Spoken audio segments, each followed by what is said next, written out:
எல்லாருக்கும் வணக்கம். இது நமக்கு எல்லா திசையிலையும் எல்லா பிரச்சனைகள் கொடுத்துட்டு தானே இருக்கிறாங்க. அது டிஃபால்ட்டாக நடந்துட்டு தான் இருக்கும், அது ஒன்றும் பண்ண முடியாது. ஸோ அதனால் மை டியர் டிவிகே தோழர்களே, மை டியர் ஜென்சி படை பலமே, உஷாராக இருங்க.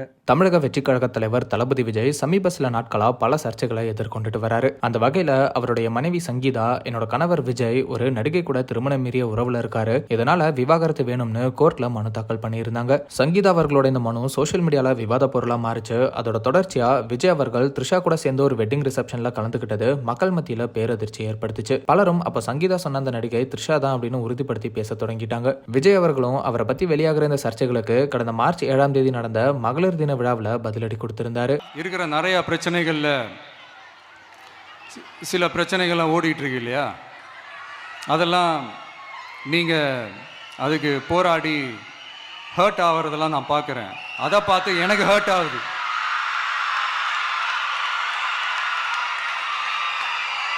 அதெல்லாம் நான் பார்த்துக்கிறேன். நாமளும் நீங்களும் சேர்ந்து மக்களுடைய பிரச்சனைகளை மட்டும் பார்ப்போம், சரிங்களா? அவ்வளோலாம் ஹர்ட் ஆகுதுங்க, அதெல்லாம் வருத்தலாம் கிடையாது.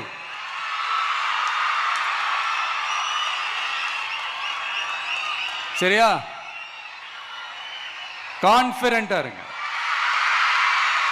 நல்லதே நடக்கும். இப்படி விஜய் டிவிகே தொண்டர்கள் மற்றும் அவரோட ரசிகர்கள் கிட்ட அவரை சுத்தி உருவாகி இருக்கிற சர்ச்சைகளால அவங்க யாரும் துவண்டு போக கூடாதுன்னு நம்பிக்கையை ஏற்படுத்துற விதமா பேசியிருந்தாரு. அந்த வகையில இன்னைக்கு தளபதி விஜய் 60 தேர்தல் வேட்பாளர்களை நேர்காணல் பண்ணியிருக்காரு. இந்த நேர்காணல் அப்போ விஜய் அவர்கள் வேட்பாளர்கள் கிட்ட எல்லாத்தையும் விட்டுட்டு வந்துட்டேன், இனி எனக்கு அரசியல் தவிர வேற எதுவும் இல்ல, நான் அரசியலுக்கு வந்ததுக்கு அப்புறம் நடக்கிறது எல்லாமே உங்களுக்கு தெரியும், எல்லாத்துக்குமே துணிஞ்சு வேலை பாருங்க, உங்க எல்லாரையும் வேட்பாளரா தேர்ந்தெடுத்திருக்கேன், எனக்கு நம்பிக்கையா இருப்பீங்க அப்படிங்கிற நம்பிக்கை எனக்கு இருக்கு, உங்க தொகுதியில நீங்க ஜெயிக்க வேண்டியது உங்களோட கடமை, அதுக்காக முழு மூச்சோட நீங்க வேலை பார்க்கணும், அதே மாதிரி மாவட்ட செயலாளர்கள் அவங்க தொகுதி மட்டும் இல்லாம மற்ற தொகுதி வேட்பாளர்களையும் வெற்றியடைய வைக்க உழைக்கணும்னு சொல்லி இருக்கிறதா தகவல் வெளியாகி இருக்கு. விஜய் அவர்கள் அவரை சுத்தி வெளியாகிற சர்ச்சைகளை தான் மறைமுகமா குறிப்பிட்டு வேட்பாளர்கள் கிட்ட பேசி இருக்கிறதா சொல்லி இப்ப சோசியல் மீடியால பலருமே கருத்துக்களை சொல்லிட்டு வராங்க. விஜய் அவர்கள் நேரடியா இந்த சர்ச்சைகளுக்கு பதில் அளிச்சிருந்தாலும் த்ரிஷா அவர்கள் இப்படி வெளியாகிற செய்திகளுக்கு எந்த ஒரு மறுப்பும் தெரிவிக்காம அமைதியா இருக்காங்க. ஆனா அவங்களை நேரடியா விமர்சனம் பண்ணி பேசின பார்த்திபன் அவர்களை மட்டும் கடுமையா தாக்கி பேசியிருந்தாங்க. பார்த்திபன் அவர்களும் அவரோட வீடியோல